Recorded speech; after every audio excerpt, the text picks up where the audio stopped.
Howdy folks, we were looking at Edge Magazine issue 22, July 1995, and I didn't do my homework well last time, so we're going to do some backtracking. First of all, the RPGs mentioned in this article. I found it fascinating. The 3DO actually had a fairly good RPG called Power's Kingdom, or Power Kingdom. Yeah, it got good reviews and used 3D techniques. It's not as good as Final Fantasy VII. But the reviews were positive at the time, so if you have a 3DO, you want to play an RPG, check that one out. Of course, Seiken Densetsu. I mentioned that I didn't like the combat and the storyline. The storyline is pretty interesting. That having different characters leads you to different events, but I can't stand the combat. Half the time, I just feel like holding down the attack button. The computer does everything for you anyway. It doesn't really seem to matter which weapon you're wearing, and doesn't seem to matter what your timing is or the distance you keep from your enemies. It just all kind of happens sloppily. So I don't enjoy the combat of Seiken Densetsu 3.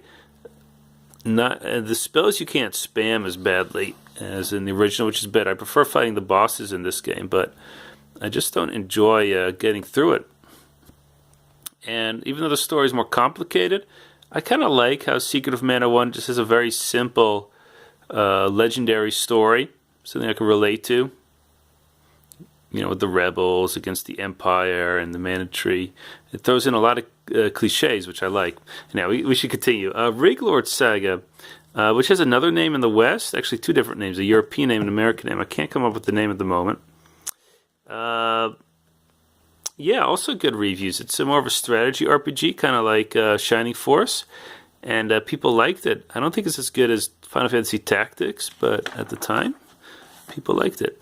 And Arc the Lad. Now, this wasn't released in the West until about 2002, in a whole compilation. There were apparently 3 games for the original PlayStation, and this one got good reviews, mostly for its good story.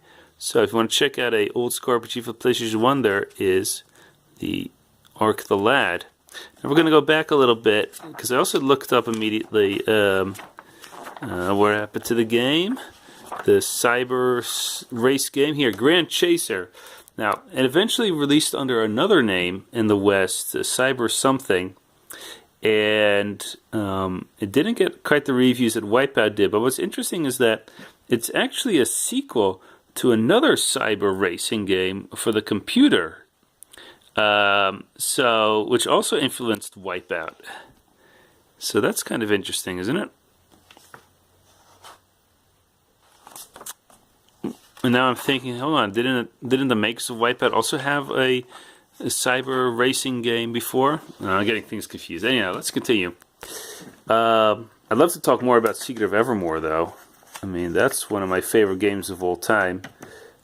Just shown here, it's made in the Western market. I love the story. I love the characters. The first part in the prehistoric times is not fun at all. I always want to get through it as quickly as possible.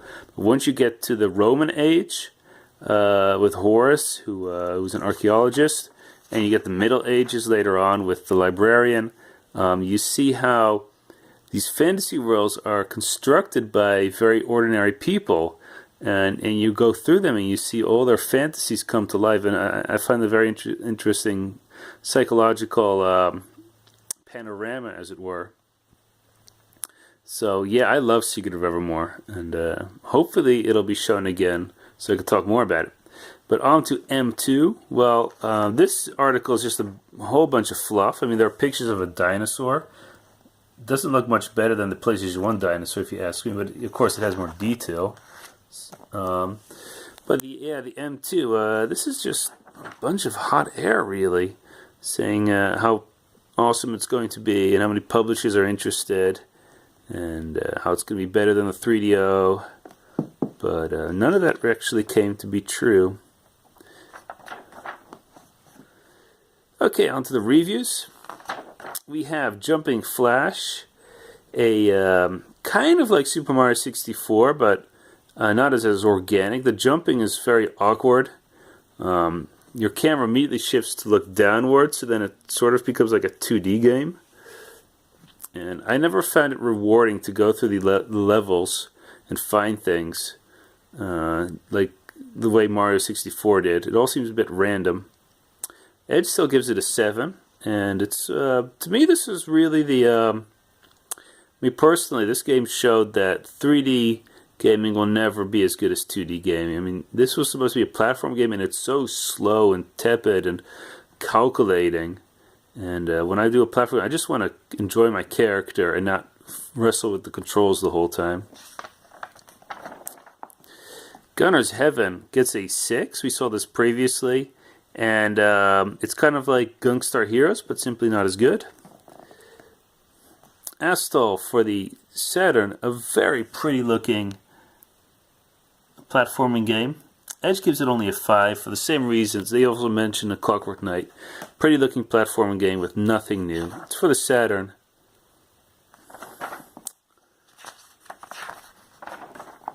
Full Throttle. Okay, so here's a classic click and carry adventure game. It's a bit different. It's a different theme than you would usually expect.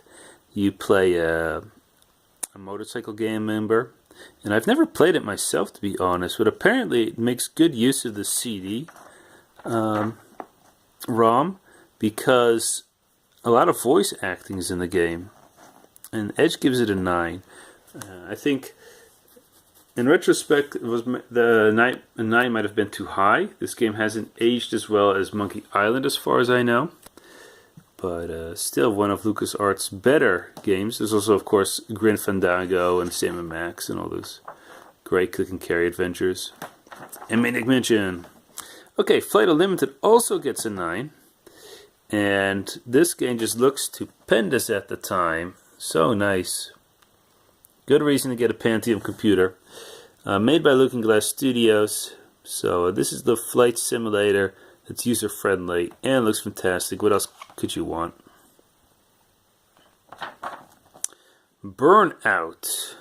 I feel like there's another game with the same name. This is a motorcycle game for the Jaguar. It only gets a 4. It uses sprites. So it looks like Outrun and Rad Racer and yeah. Oh yeah, of course there's Burnout, the series later with the cars crashing. So this has nothing to do with it, and it's considered a. Hey, we have the Lacuna Sega though. Yeah, not very impressive, and this is really the end of the Jaguar games like these. Slam and Jam gets a 7. It's for the 3DO.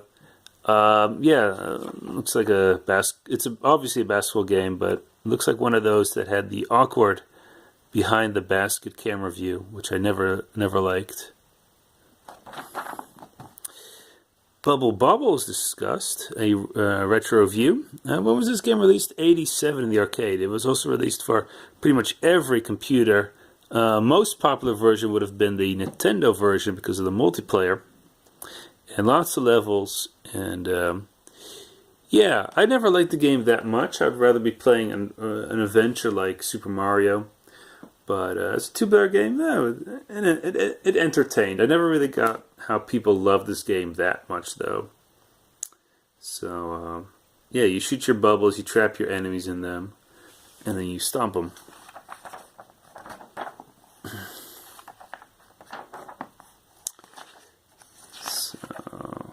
So much work in the mid-90s.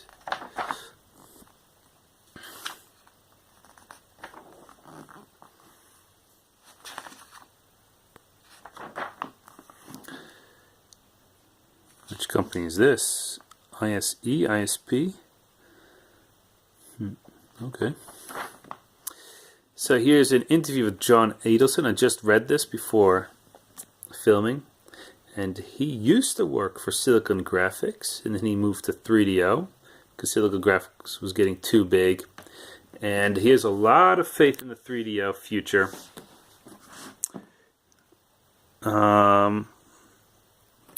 Basically, what really stuck out was how he says that the Sony PlayStation will only last about 3 years. They aren't thinking enough about the future, which of course 3DO is doing. If you ask me, 3DO thought too much about the future. I like this, the diamond, square, circle pictures. Yeah, 3DO was always trying to be the next big thing, and they never were it, or never the thing. And of course, I mean, mentioning you're going to be working on the M2 even before the 3DO had a big enough installed user base. He's very positive about the 200,000 units sold in America, which of course is nothing, at least not for such a big company. And he, what else did he have to say? There's some talk about the Nintendo and how Silicon Graphics was going to help them, but he doesn't know that much about it because apparently there was another team within Silicon Graphics that worked with Nintendo, and his team didn't. So, yeah, he thinks that 3DO will work. Oh, yeah, he mentioned how Panasonic was a bigger company than Sony, and that would be a difference. And what is Sony thinking, competing with Panasonic, or what is it called at the time, Matsushita? Yeah, well, we all know how that ended up. I love this commercial. FSFX, you can still get this magazine, I believe. This is featuring the first issue. And what do they first talk about? Has Doctor Who got a future? This is 1995. I'm not a big Who fan, but even I can't help knowing a little bit about it. And I believe 1996 had a movie, which was horrible. I did see that, and it's just stupendously bad. But around 2006, Doctor Who finally came back, and the last 10 years or so, it's been one of the most popular television series. So yeah, Doctor Who would get a future. But of course, in the mid-90s, people were concerned because in 1989, they stopped the BBC series. And a whole generation of people felt betrayed. Okay, Q&A. Something about anti-aliasing. People ask if Galaga will be released on the PlayStation. Of course. Let's continue. And this picture doesn't say anything to me. But next month will be the E3, the very first E3. So many big things in that E3. The PlayStation being released in the West. The Saturn. There was going to be the Nintendo 64. The M2. The Virtual Boy. Yeah, so many big things in the first E3. So that got out with a bang. And the industry would always revolve around E3's announcements the rest of the year. It's an interesting pack. And that was Edge Magazine 22, July 1995. And we'll see each other again in August. Till then.